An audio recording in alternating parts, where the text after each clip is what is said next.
All right, all right, all right. I'd like to welcome you to the show. First name's Donnie, last name's Glover. In it to win it for the long haul, baby.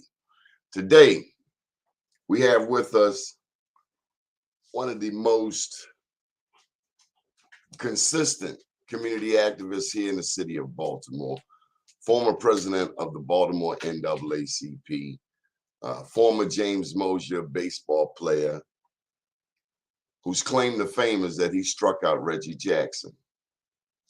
I can tell you that in the world of advocacy, this man, uh, he went and supported Coppin State at a time when Coppin State had no president and certain powers that be wanted to lump Coppin with two other schools and become in charge. The what was not good, this was at a time when Coppin had no president. But without further ado, we bring to the forefront marvelous Marvin Doc Cheatham Sr. Good morning, sir. Good morning. I can't pay you for those kind words. Well, you went out there and fought for Coppin when they ain't had no president. Well, I fought for Carbon, and Carbon sometimes has not fought for itself. Well, they Sad got to a West. say that I love Carbon dearly. I've been there. I graduated there in '71. So one of the things I wanted to get your thoughts, and this is unrehearsed. This is straight off the cuff. Uh-oh, I'm in trouble. No, I wanted to get your thoughts on the West North Avenue Development Authority. It's political. It's got money in the background.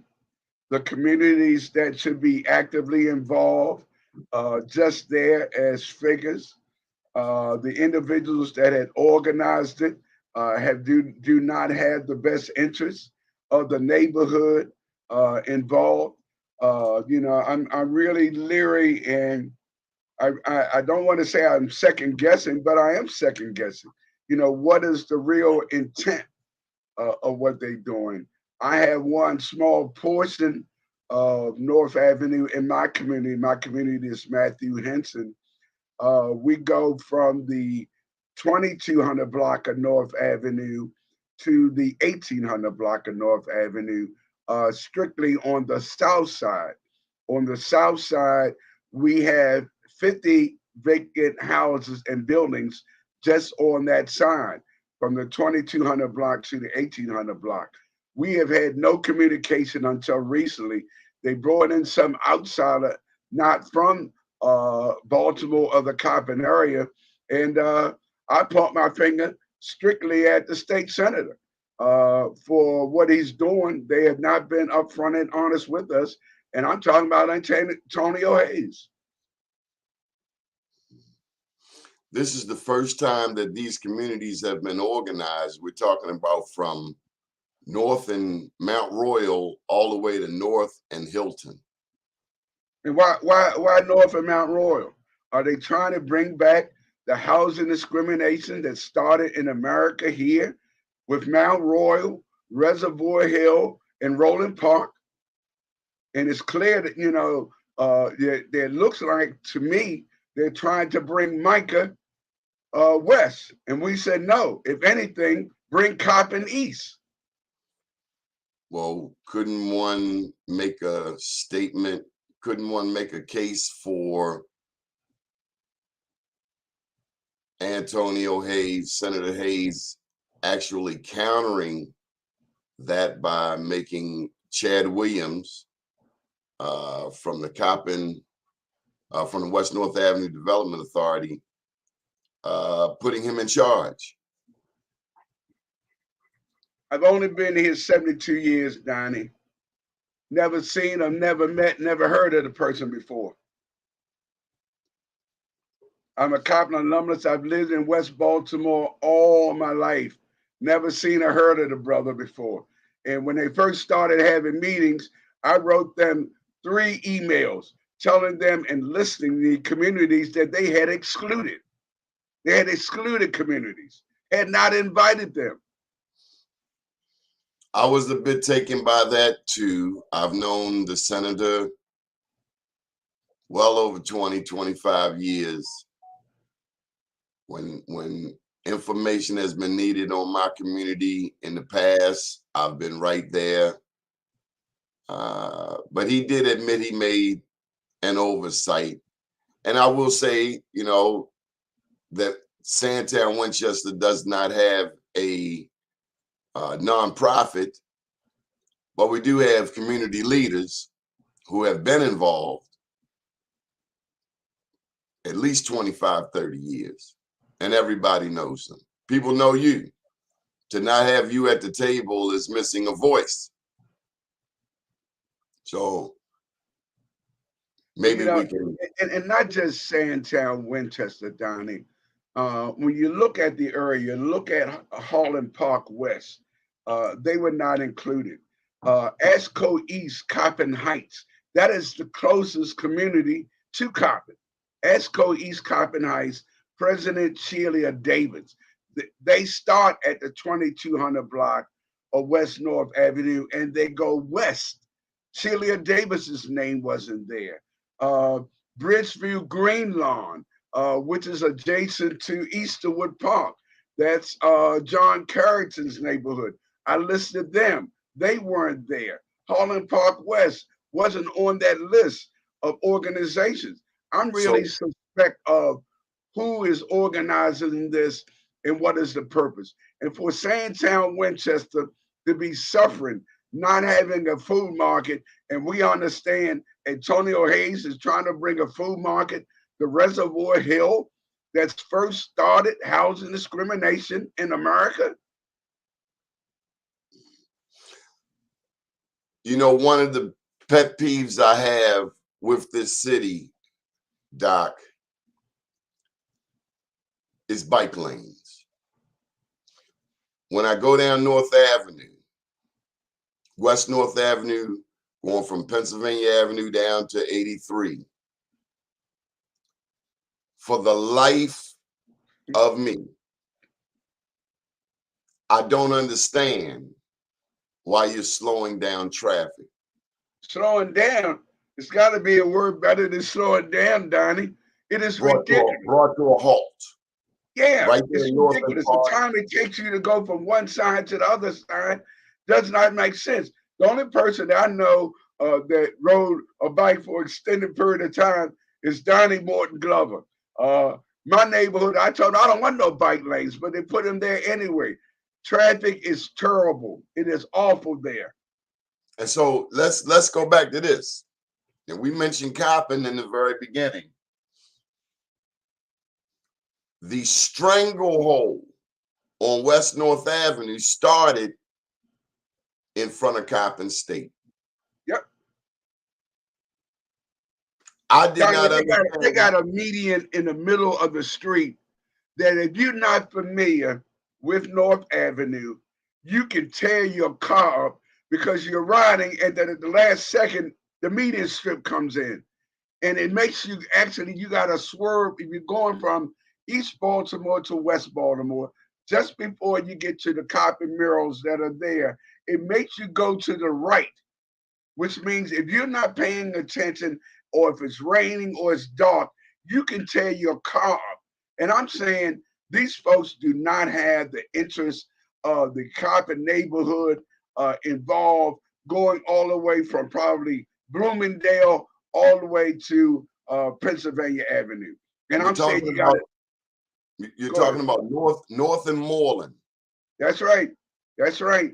I ride there almost every day, especially when I do the radio show at Radio 1. I go down Baker Street, I turn on Warwick, and I make a left on North Avenue.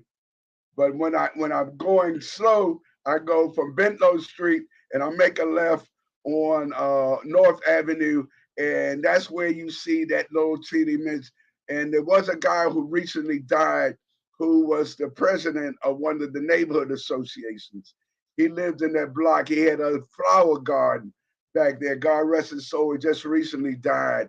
And that was one of his pet peeves, that when they put that median strip at Compton, just before Compton, it caused accidents. So look, they say the purpose of this is to slow down traffic, but I submit to you that it's racial. Let me tell you why. Go ahead. Now, while I spent age 10 to about 20 on Moreland Avenue, I have spent time in East Baltimore, right there where Dunbar is, where Okay. traffic comes out of Johns Hopkins and Dunbar, but more so Johns Hopkins on to Caroline Street. Know where you are. There's a crossing guard right there. Yep. Not for students. Nope. Hopkins. There's a crossing guard there to make sure that Hopkins employees get right on to Caroline Street unfettered. Yep. So that they can hightail it, get out of Dodge. That's right. Now I see a different spirit, I see a different flow than I do when I look at Coppin and its access to North Avenue. Were there a lot of accidents in front of Coppin? Nope. No, I grew up down the street. Wasn't no accidents up there. Nope. But you slow down the traffic at a place where you need increased traffic. I don't understand it. How does this thing happen? Well, Donnie, you got people who look like you and me who do not have our best interests at heart. That's the best way I can put it. You know, I think PM Smith said it good the other day. One of our legal minds came into Baltimore to talk about the injustices taking place by Baltimore City school systems. And PM Smith said it very clearly. And I've been echoing somewhat similar the same statement. We got people who look like us that don't give a damn about us. They're concerned about money, their individual neighborhoods. How are you a neighborhood leader and you ride down the streets of Baltimore and you got problems with the squeegee boys? They don't recognize you as an individual. You don't know how to talk to squeegee boys, and they're going to go upside your head because of the way you talk down to them. I see squeegee boys every day. I don't always give them money. Most of the time I give them money.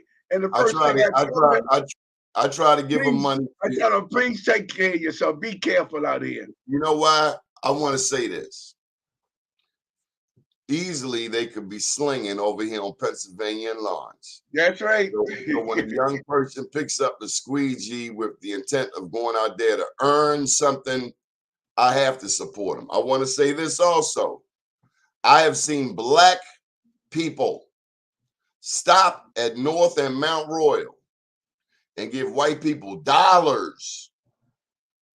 I'm talking about the white panhandlers, the same ones that end up buying dope and come to my neighborhood and get high and burn down houses. I've seen them give white people dollars. Don't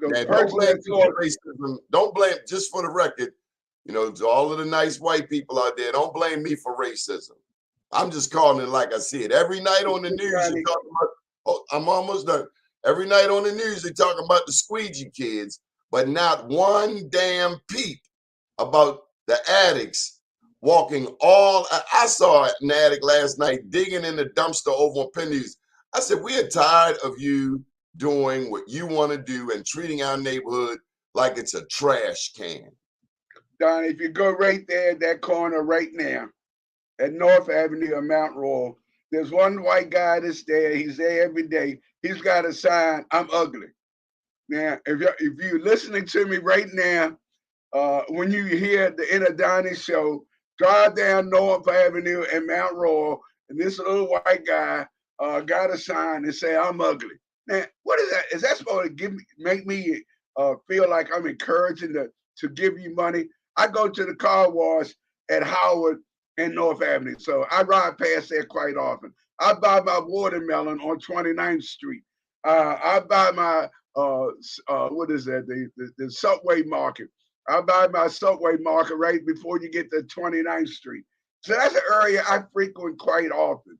The racism in Baltimore City is out of whack, but I'm not going to say it's racist.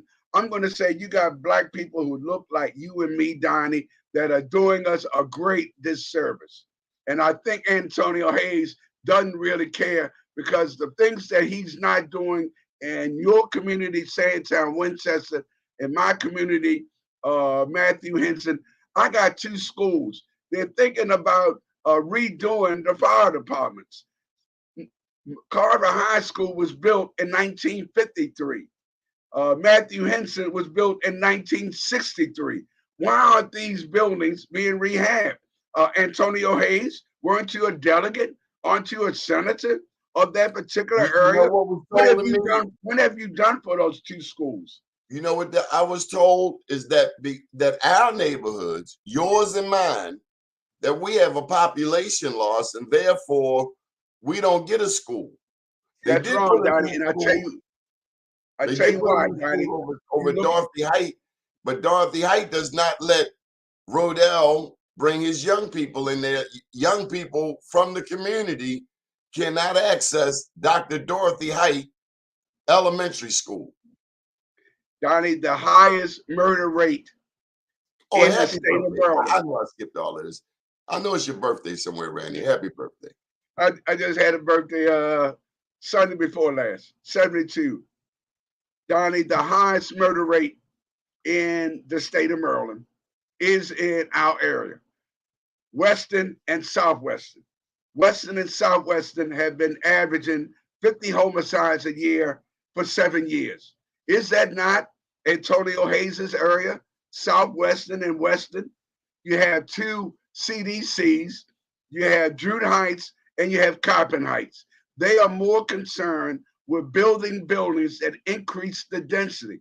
I put out a report last week that documented the number of homicides that we've had in Southwest and West. When you increase the density, putting more people in square footage areas, that's why we are suffering the 50 homicides that Southwest and Western received last year. That's why we had this many homicides. You're increasing That's exactly my point. The neighborhoods with the murder clearly are the neighborhoods that need the resources. We don't need an elected official to tell us, oh, you don't have enough people, so you shouldn't get resources, because that's essentially what they're saying.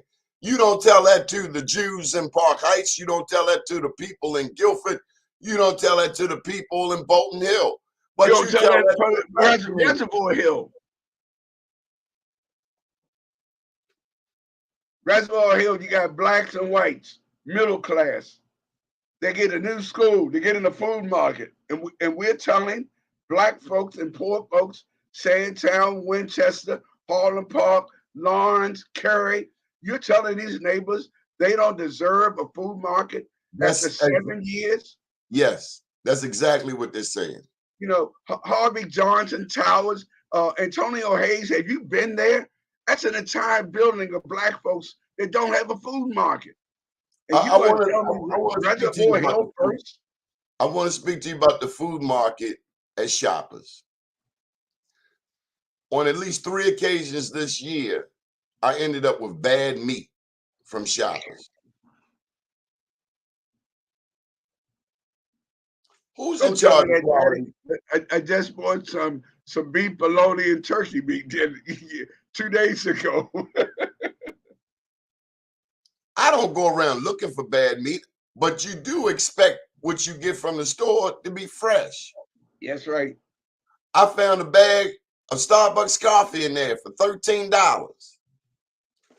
A little bag. Now you go to Wegmans and get a big bag for $16. What is up with Shoppers? Well, I've been wanting to ask you that for a long time. We have elected officials who don't interact with the communities that they serve. You know, they may live in one part and that enables them to run for office in our area. but they don't have a relationship. You know, how do you drive in Baltimore Oh, City? Doc, you right off of Francis Street. The senator's from Francis Street, From Francis Street, where they live now? And Ashburn. and the fact that you're there, I tell folks this. I tell them this on at least 5 radio shows. If you don't know how to not talk down the squeegee boards, no wonder they want to go upside your head. I don't want to know, you know, what makes you call the police and you a state senator? You don't know how to talk to the squeegee boys? Hello. They never gave me problems. If I have the change, I'll give them change. If I don't, I say I don't have any this time. But I'm gonna tell you what I also do. If I tell them that I'll be back, I go back. I honor my word. They out there, they could be slinging. They easily could be slinging. They're out there with a squeegee trying to earn something. What I don't understand is how come we can't provide some employment opportunities to take care of the situation. Is it that complicated? Just like Baltimore City Public Schools. What do you think the state of Baltimore City Public Schools would be if it were majority white? It wouldn't be spending the money they're spending and not educating our children. Our children for the last at least 20 years have not been properly educated, Donnie. Have not been properly educated. Hold up. When I was 8 years old, I was at the school, one of the schools you talked about, Matthew Henson, 1973. They were bringing forth the Maryland State Lottery. They promised money for education because the state constitution says that in addition to balancing the budget, you have to adequately educate the children of the state of Maryland. I got a superb education from the wonderful teachers at Matthew Alexander Henson. I probably would have wanted more math, but we could read, we could write, we knew the national anthem, we knew 4-H, we studied science, we studied biology. Mr. Williams was the incredible teacher. Kermit Williams, love Mr. Williams. How is it that now that we have not just the lottery money from 73, but the table gambling money shoved down our throats by Martin O'Malley, we have more money, $15 billion has come through the Maryland State Lottery. You got a new football stadium, you got a new baseball stadium.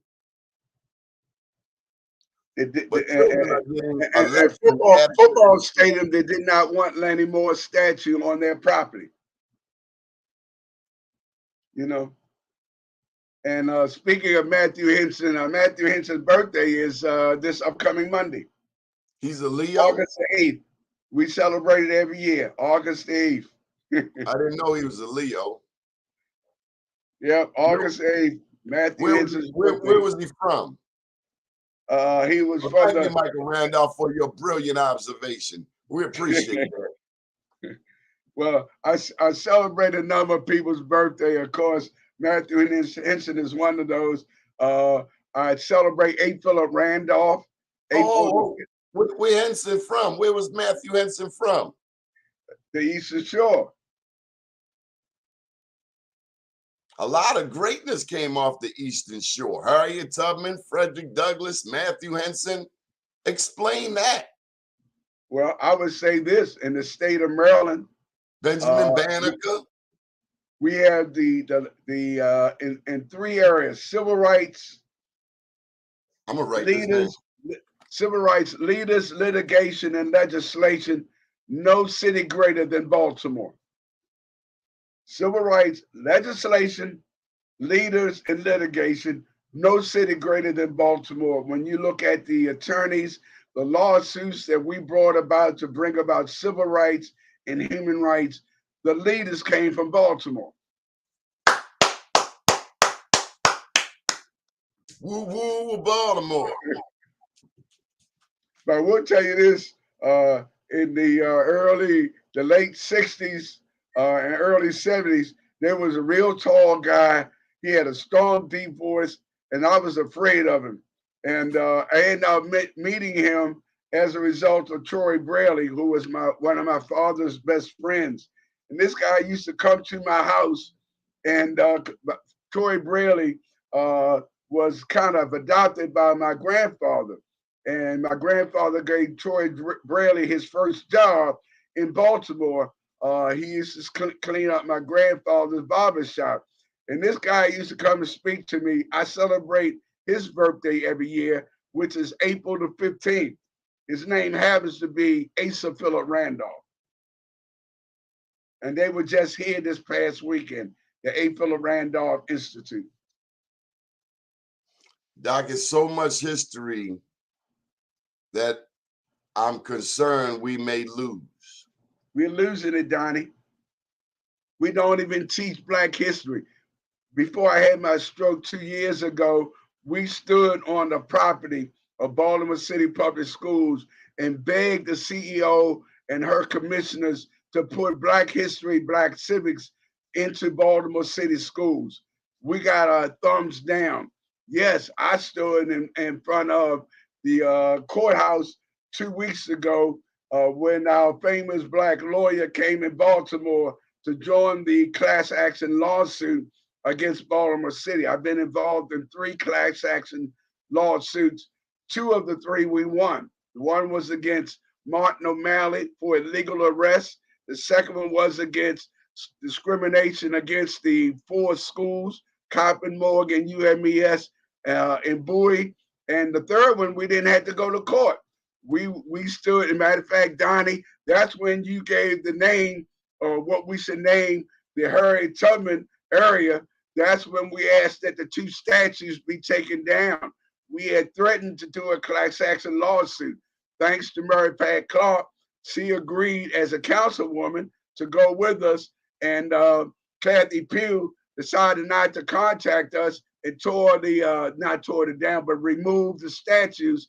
She had nothing to do with us removing the statues. We stood on July the 1st, 2015, and asked that those 2 statues be taken down. And Doni Glover suggested that we make it the Harriet Tubman area. That's history. Doc, tell me about this last election. What happened? Oh, I would say it's the most ignorant voting that I've seen of Black people since I've been voting, and I've been voting since January 1, 1971. But we got a first Black governor, a nominee Yep. who looks like he has a shot, and we got the first Black attorney general in the same situation. Democrats tend to win, although Ben Jealous and Anthony Brown both got their butts spanked, along with Kathleen Kennedy Townsend. But generally speaking, a good Democrat will win. We have a chance of having the highest ranking Blacks ever elected come out of the state of Maryland. Isn't that good news? I would say this, however, Donnie, how do you vote for someone? And I heard a guy say it on radio, so he was proud. He said he voted for someone's grandson. Never met him, never seen him. He voted for his grandson. How ignorant can you be? How do you vote for somebody because they have somebody's last name? You're talking about Xavier Conaway. I'm talking about Frank Conaway Jr. How do you vote for him? People in our community haven't seen or have heard or seen him for 4 years, and we in West Baltimore are ignorant enough, and we voted for him. We put him back in.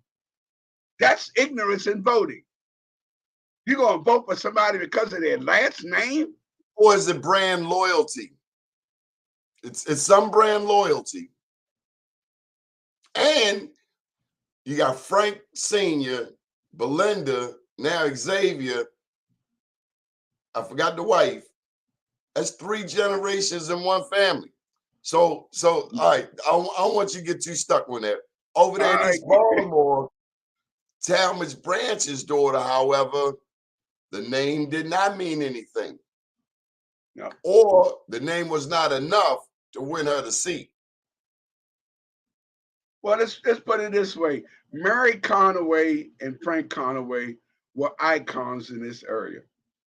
I got involved in the election board for Baltimore City as a result of Mary Conaway's first election. Murray How? was announced. Murray was announced as having lost the election when she first ran for that position. We had an emergency meeting uh, called by Sam Daniels and Perrin Mitchell, and we discussed how did Murray lose the election announced by Gene Rayner. We said we needed an investigation. That's when Perrin Mitchell said, Doc, what do you do for a living? I said, I do elections. He said, Doc, we want you to become president of the Baltimore City Election Board because we can't have another election where the day after the election, Gene Rayner comes on TV and says, oh, we made a mistake. Murray Conaway won the election. That was the impetus in my going to the election board, that they had announced Murray had lost by 30,000 when she had won by 3,000. That's history. And now should Armstead Jones still be there? Armstead Jones should have been removed at least 10 years ago. 10 years ago, here's the issue, Donnie. 10 years ago, the highest percentage of blacks living in Baltimore are in West Baltimore.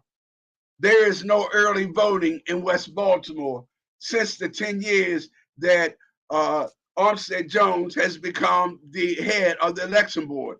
How do you not have an early voting site? Because he don't care.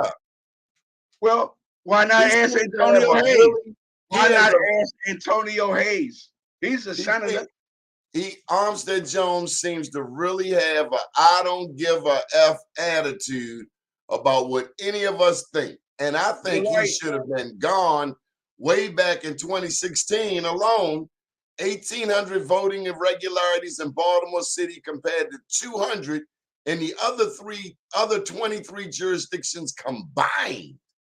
Donnie, how do you send letters to former felons and tell them you got to come visit the election board if you want to get your voting rights back? The letter does not have his signature. The letter did not have his phone number on it. We had to go to the attorney general and the state election board because he had sent a letter to former felons, not letting them, and they were afraid to register because they thought they were going to get brought back into jail. That was his letter. His name was on it. He was the head. You know, there have been some things done by the election board that don't make sense. Donnie, 2 weeks ago, Donnie, I spent the entire day driving voters from Lillian Jones Rec Center to Harlem Park because they had changed the voting place, and we actually drove 66 people from one polling place to another because they were not notified. Where was Antonio Hayes? He's running in that district. You got people who look like us, Donnie, that don't care about us.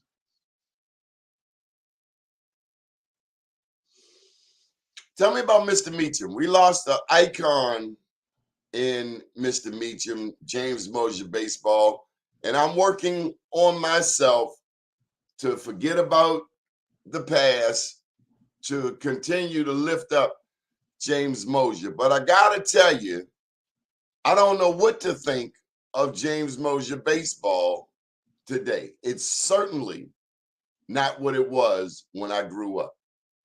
Well, first and foremost, Donnie, you got to give credit where credit's due. It's the longest running, continuous, predominantly African American Little League for African Americans in the history of America. James Mosier is 1960. I can look right now. I could actually stop and pull up my trophy in 1963. I was the winning pitcher and all-star pitcher that year.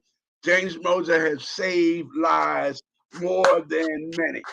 However, they made a major mistake and they put Eddie Murray's name on that baseball field when that name should have been Clifton Turner or Alan Meacham Sr. Those should have been the names on that field, and that was one of the concerns that I had. And God rest his soul, I love Mr. Meacham to death.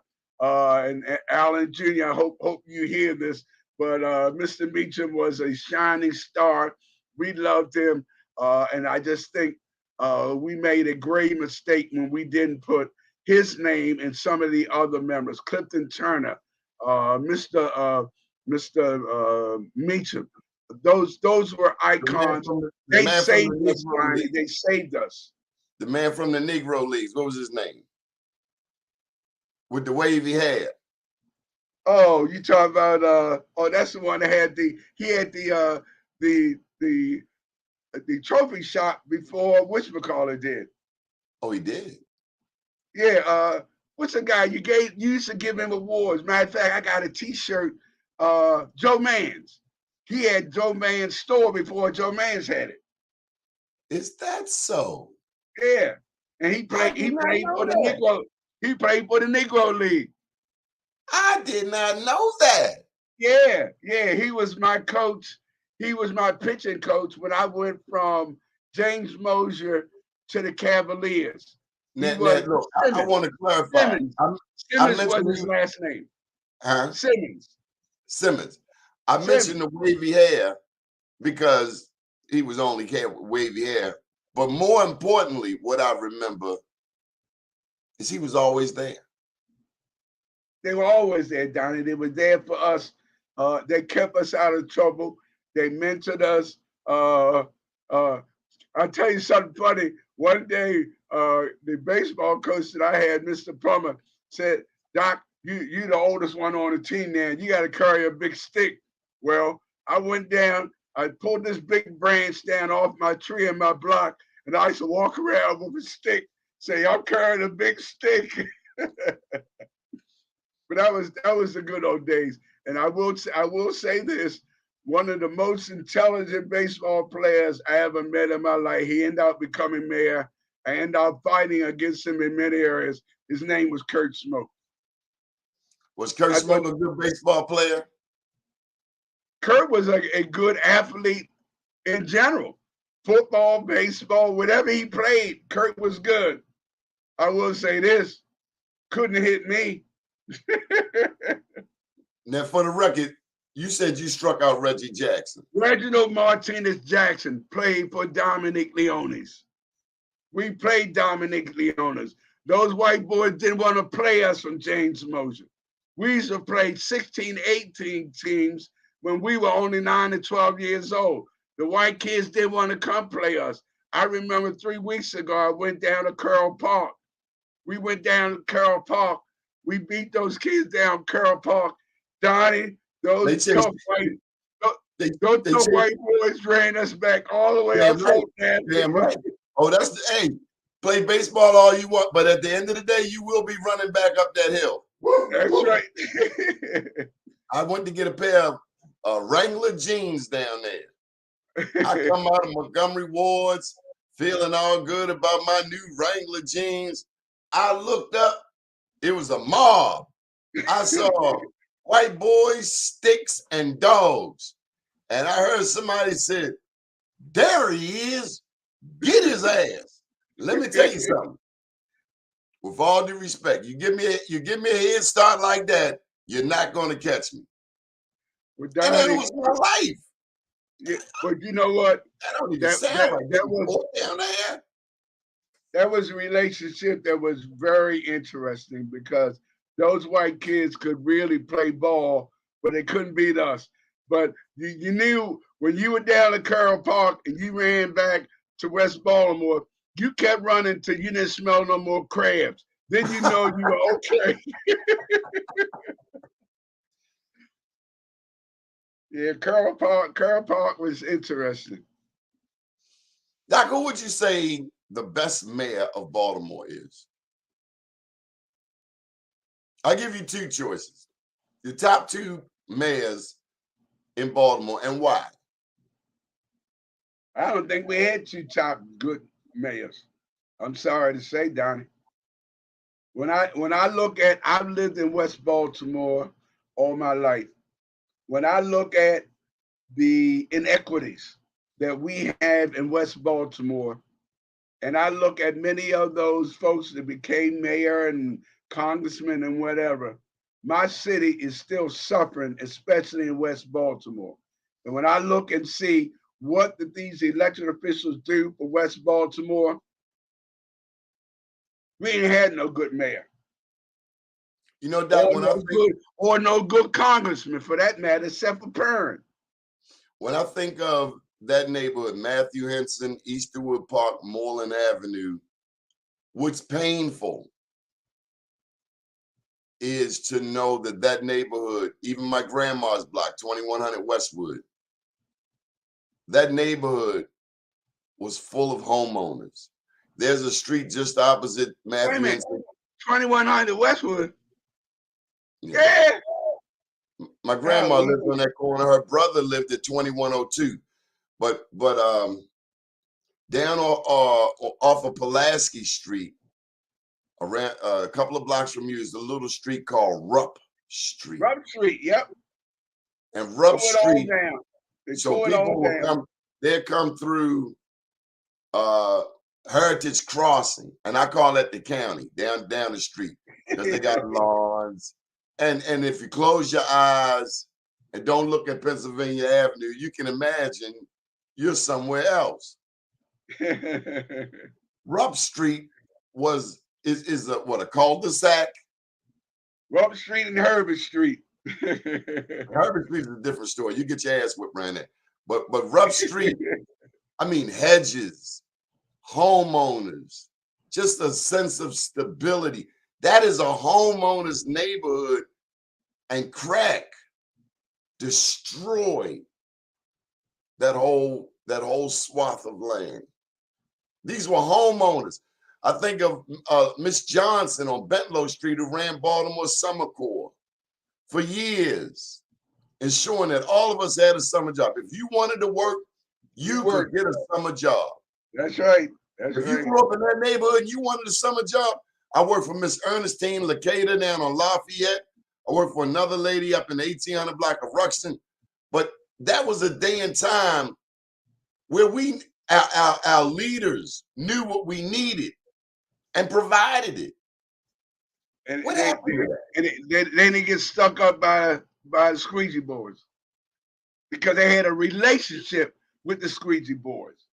How do you be an elected official today and you don't know how to talk to the squeegee boards? I don't understand that, Donnie. There's a disconnect between the Black elected officials and our community today. That's because they don't have a love in their heart for our own people. They worried about money and prestige. I don't know, but I'd be too embarrassed. Did you see the preacher on TV last night talking about he got punched in the face? Doc, I've known you much of my life. I do not ever imagine you admitting on local television what that preacher admitted last night. I'm like, man, where's your self-respect? I'm not gonna get on there and say the man hit me and I fell to the ground. Well, damn, you know how he's got one of the largest piece of properties in West Baltimore right now. And he don't know his neighbor. Them people selling shoes sell shoes on that corner every day. Right on that corner every day. I would be too embarrassed to tell anybody that they beat me up. How did you get beat up? What did you say to them? They're there every day. You and I have situations where people are a certain place every day, and we know if we say the wrong thing, it's going to be a fight. So you learn a way to communicate. And P.M. Smith said it on the lot. There's nothing on the lot. It's all about relationships, Donnie. If you don't have a relationship with your community, that's what happens to you. You know, you talk down to them. You know, you don't give them the little bit of respect that's all they got left. It's a little bit of respect. You know, you got to reach out to them. It ain't like he's selling dope. They sell dope in certain areas around there. The man is selling shoes. What do you lose by letting a man sell his shoes? What? It ain't like you building something there. I went in that same church for a meeting, and a damn rat came in the door. You're not talking about elected official, are you? Oh, I'm sorry. No, it's a preacher. You got rats in your church, and you're getting beat up on the corner.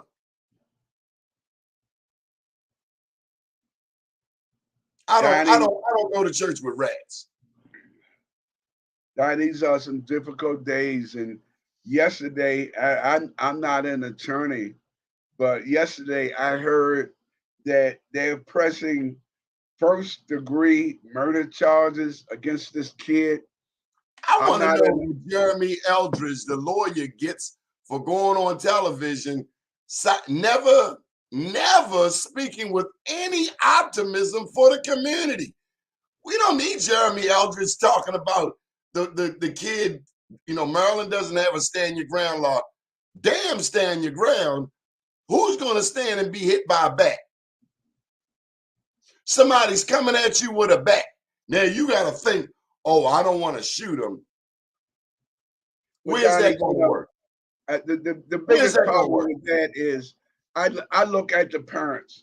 Jeremy Eldridge is a disappointment. I refuse to look at him on Fox, the attorney. Now, he used to be cool, but now I see who he is. I don't think I know him. I've seen him. He does not speak for me, and he does not speak for Black attorneys in Baltimore. He speaks another language, kind of like fork tongue. Talking about Black attorneys, where's Monumental Bar the last 20 years? You just mentioned this city is known for civil rights leaders, civil rights legislation, leaders, and what else? Litigation, leaders, and legislation. I ain't seen none. We ain't seen it either. They give good Christmas parties though. So let's shift gears a bit. You have been working. Your record is having, and we've got like 10 minutes. Thank you for taking time out this morning. You woke me up, but it was a good wake up. You have been getting people registered to vote for as long as I've known you. You have the world record. Put your sword down for a second, Doc. We got a Black speaker, a Black treasurer, a Black governor, looks like, and a Black attorney general, it looks like. That's progress. Everyone with my skin ain't my kin.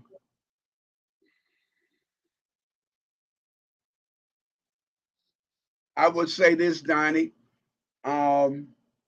Not as president of the neighborhood, but as a civil rights person. I endorsed 3 weeks ago publicly and materially the campaign of Westmore.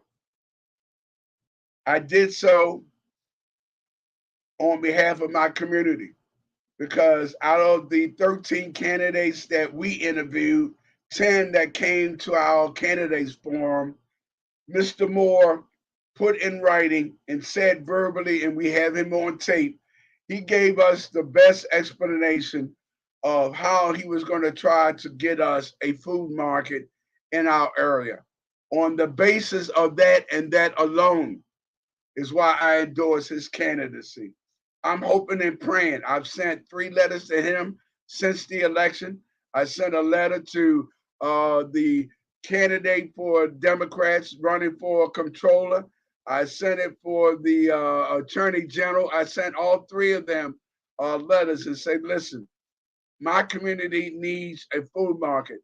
I supported Westmore for that reason and that reason alone. And I'm saying, if God is my judge, if I continue to live, Westmore, I supported you because my community needs a food market. Now, I'm sure you're familiar with Liberty Road. Liberty Road, where there are Black people probably with more median income than we have in West Baltimore. Yep. Because it's more expensive to live out in the county. Yep. They lost 3 supermarkets. They will say that it's economics. I will say it's racism. Well, they didn't really lose, as I would call a food market. Oh, they lost Food Line up at Liberty and Marysville. They lost Giant down at Liberty and Milford, and they lost it's another one in there. Let me say why I say they didn't lose, Johnny. The difference in living in a place where there's food, Walmart. They did gain a super Walmart. A food desert. What makes it a food desert is not having a food market, is not having transportation. That's the major issue with food markets. If you don't have transportation to get to it, that's what we have in our area, Donnie. We don't have the transportation.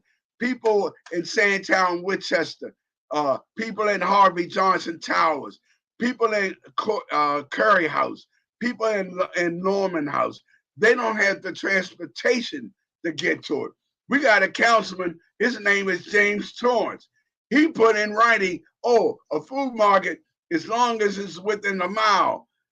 Young brother, you got to find out what is a food desert. A food desert is a quarter of a mile, not a mile. So the folks, they didn't really lose a food market. They could drive to the food market. People in Harvey Johnson Towers don't have a car. How they gonna get to the food market? It's too far. It's like the voting we had 2 weeks ago. You can put voting in the area, but you don't have transportation to get to it. 9 blocks is too far to walk in 90-degree temperature to go to vote. And I'm saying, where were you, Antonio Hayes? That's your district. Where were you, James Torrance? That's your district. Those people had to walk, so we drove them all day on election day because the area that they had, Lillian Jones, is 9 blocks away from Holland Park. We had to drive them. Where were the elected officials? Doc, I miss having a state senator, Joan Carter Conway, in office. Lord, yes. Lord, yes. Yes, yes. Love her to death. What made her so great a legislator? She communicated. Whether you agreed or disagreed, whether you like her jargon or not, she communicated. She talked with you. She fussed with you. She cussed out Mike Miller. She gave it to you straight. She cussed out Mike Miller. She wasn't scared of nobody. She was not going to be bullied by anybody. The last campaign I worked on all day was Joan Carter Conway's campaign. I worked all day. She ended up losing that election, but that was a commitment that I had to Joan. Joan had a connection with the community.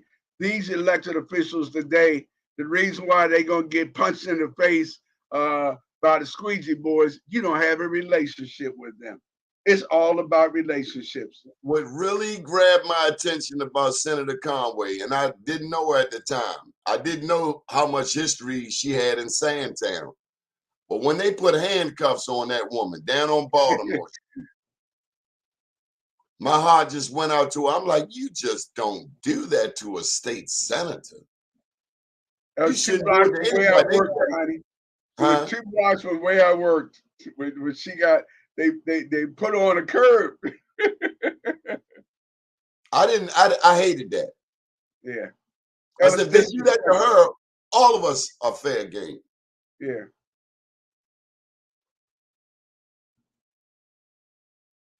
When's the next election, Doc? 2 years. June 2024.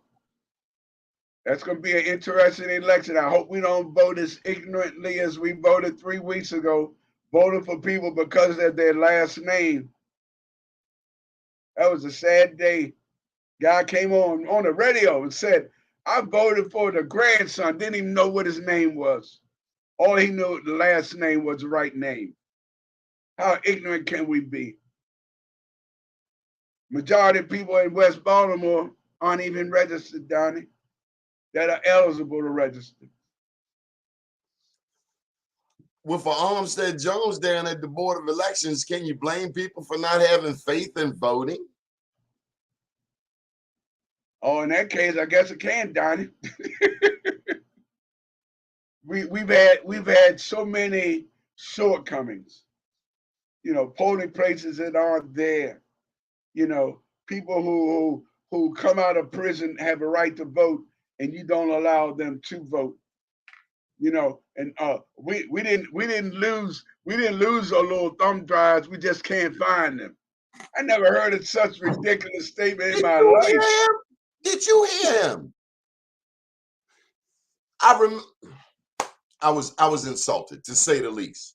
The disregard, the lack of care, the nonchalant attitude of, oh, this is just normal. We lose them all the time. Imagine a close election, like the 17 votes out there that got Johnny Ochesky elected, like the 6 votes that got Kwesi Mfume elected. Three. I don't like a person that holds. Kwesi election was 3 against America. 3 votes. 3 votes. It was 3. I don't like someone that takes it so cavalier, nonchalant. I don't give a damn. Well, we got a governor that wants to be president of the United States. It's the only governor that we know. He made a couple $1 million while he was governor. Well, he really confused me getting over there with Freak Nasty for state's attorney. How can you endorse a freak for state's attorney? And then Trump beat him in his own state. Where will Hogan go from here? This has been a wonderful show, Doc Cheatham. I just appreciate all of your candid responses. I'm in trouble now. Hey, he shouldn't have been siding with Vic Niraj. Oh, Johnny, I gotta say one thing. You gotta come and visit the sunflowers that we have on McKean. All right, I will make it my business. Last year we planted sunflowers. We got sunflowers in the McKean Miracle. McKean Miracle has sunflowers on McKean. Good for you, Doc Cheatham. Doc Cheatham, thank you for taking time out today. Anything you want to add before we go? I'm going back to sleep. Okay. This was a good no-fight day. Thank you. Thank you, Donnie. Love you, man. Love you and happy birthday. My name's Doni Glover. Stay tuned for William Honolulu. Good morning, world.